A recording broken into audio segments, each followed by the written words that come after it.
Hi, I'm David. Let's look at this problem. We're given the polar equation r equals 4 sine theta on the interval from theta equals 0 to pi, and we're asked to find the length of this curve.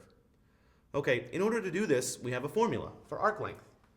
The length s equals the integral from alpha to beta, where those limits of integration are in terms of theta, of the square root of f of theta squared plus f prime of theta squared, all with respect to theta. So in order to find the arc length, we just need to set up this integral. Well, we're given the limits of integration, 0 to pi. We're given f of theta, which is 4 sine theta. So we know that in this case, f of theta equals 4 sine theta. And the last thing we need to do in order to plug into our formula is find f prime of theta. Well, f prime of theta is just the derivative of 4 sine theta, which is 4 cosine theta. Okay, so let's plug that into our formula. The arc length, s, equals the integral, in our case from 0 to pi, of the square root. Let's see what we've got. The first one, f of theta, is 4 sine theta. I'm going to square that, plus the derivative, 4 cosine theta. I'm going to square that and integrate with respect to theta. Well, I hope that this under the square root simplifies, because right now it looks like a complicated integral. But let's see what happens. Well, this is the integral from 0 to pi of the square root. Let's see, 4 squared is 16.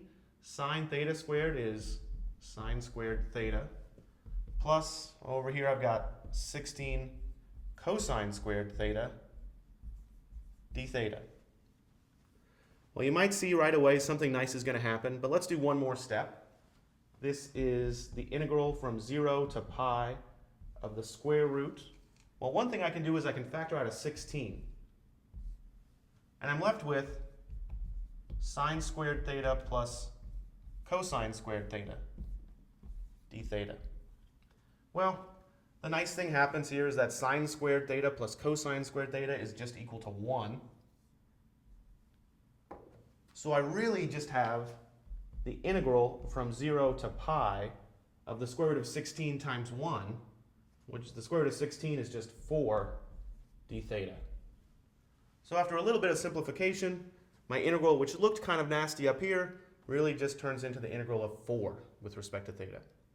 Well, this is 4 theta evaluated from theta equals 0 to theta equals pi, which is just 4 pi minus 0, or 4 pi.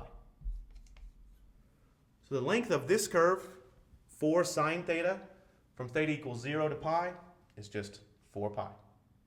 Thanks for watching.